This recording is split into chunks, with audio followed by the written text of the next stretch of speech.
Here's a little experiment you can run. Walk yourself into the bank and tell them you found a clean, honest used truck. A 2013 Silverado or a 2012 F-150. 100-something thousand miles. Runs like a top, real beauty. And you'd like to borrow, let's say, 12 grand to buy it. And watch what happens. They'll hem, they'll haw. They'll tell you it's too old, too many miles. And if they finance it at all, they'll hit you with a rate that'll make your damn teeth hurt.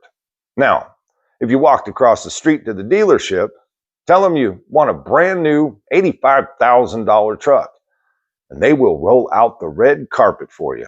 0 down, low rates, 84-month note, keys today.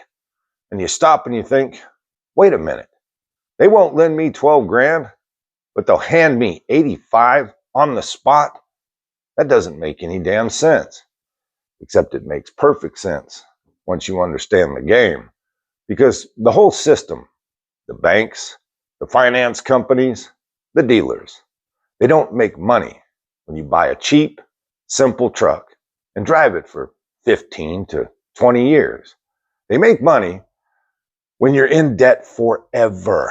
So today, I'm going to show you exactly how the lender racket is rigged to stop you from buying the well-built truck and force you into that shiny cell phone with 4-wheel drive.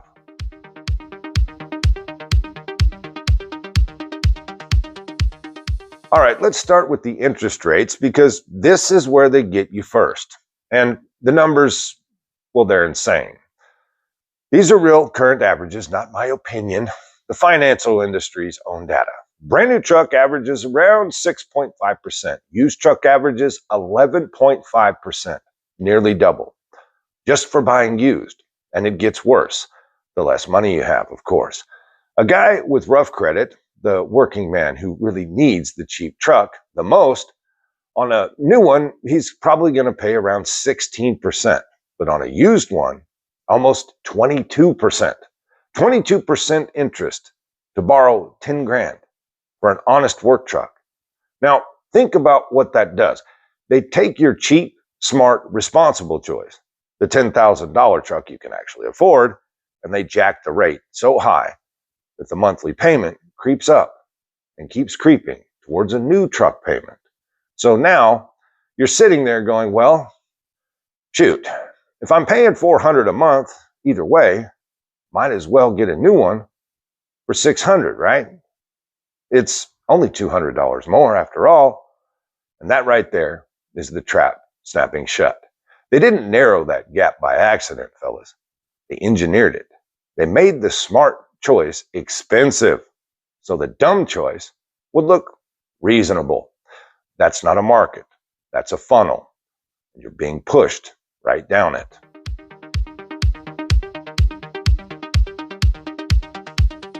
Now, here's the part that ought to really make you mad, because it's not just the rates anymore. For a lot of these older trucks, the best ones, the simplest ones, the banks won't lend you money at all. There's a wall, and it's real.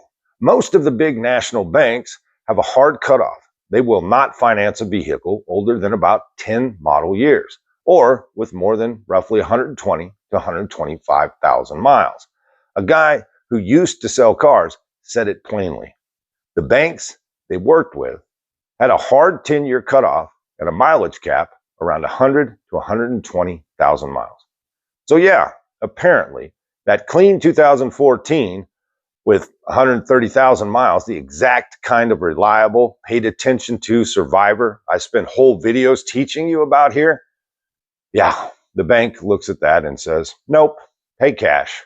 And if you don't have 10 grand or 12 grand laying around, which hardly anybody does these days, at least working families, you are locked out of that good truck.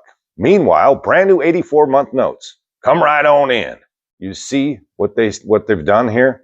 They built a wall around the affordable, reliable trucks and left the gate wide open to the expensive, complicated ones.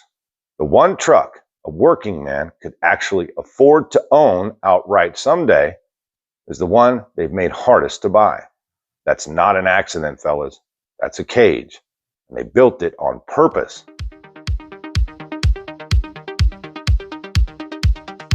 All right, so let's say that they actually win. They funnel you into the new one, the $65,000 truck, 84 months like everyone else. More than a third of new truck loans now stretch past 6 years, 6, 7, and here's what that long loan does to you. It keeps you upside down, underwater, owing more than the truck is worth for years.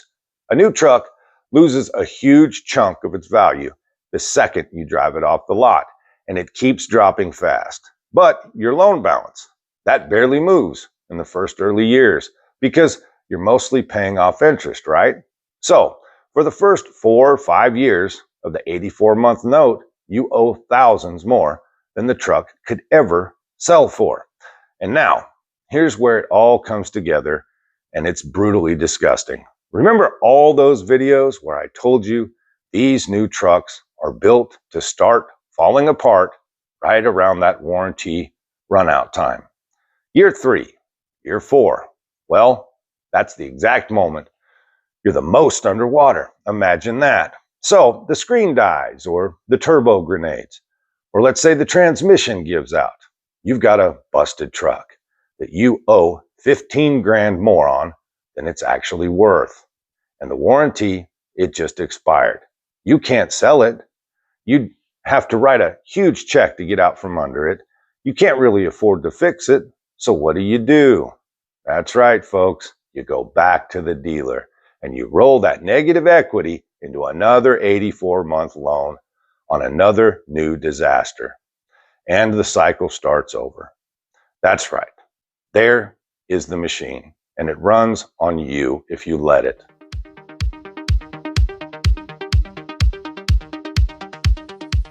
Now, let me be clear about who this actually hurts the most, because it's not the rich guy. The average car on the road right now is almost 13 years old, oldest it's ever been. You know why? Because people can't afford new ones anymore. Pretty simple, right? Working families are holding on to their vehicles longer, keeping them running, doing exactly what this channel preaches all the time. But the lending system hasn't caught up yet, or most likely doesn't really want to, right? Because the guy this wall hurts the most, this is the young framer, let's say, with 2 kids. He's got decent sense, but not a big enough bank account yet. The tradesman who knows a 2013 Silverado with the simple motor is the smart buy, but can't get a loan for it. The family that would be better off with a paid down honest truck than a $700 a month payment on a rolling computer. The people who most need the cheap, reliable truck are exactly the people the system locks out of it.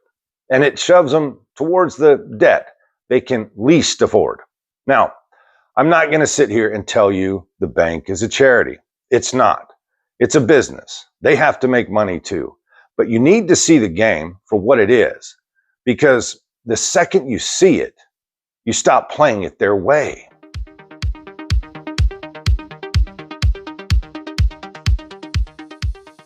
So how does a working man beat the rigged game? You change how you play. First, if you can buy the older truck with cash, I know, easier said than done, but a $5,000, $6,000, $7,000 simple truck is a lot easier to save up for than a down payment on an $85,000 behemoth. Save, buy it outright, and you own it free and clear. No rate, no wall, no bank in your business. That's the whole ball game. Second, if you do need to finance, skip the big banks and the dealer's finance office. Go to the credit union. They'll finance older stuff, higher mileage trucks. The big banks won't even touch them. At better rates, because they actually work for their members instead of shareholders. That's the single best move most of you have probably never tried. Third, never ever let them sell you on the monthly payment. That's the whole trick.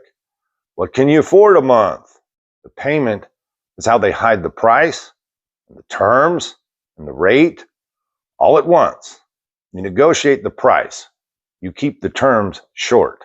You walk away from 84 months every single time.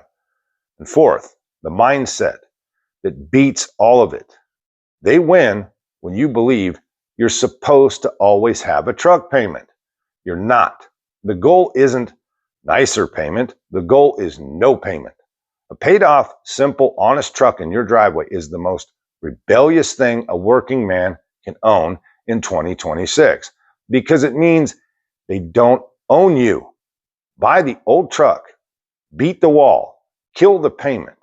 I'm the highwayman, and I'll see you at the next exit.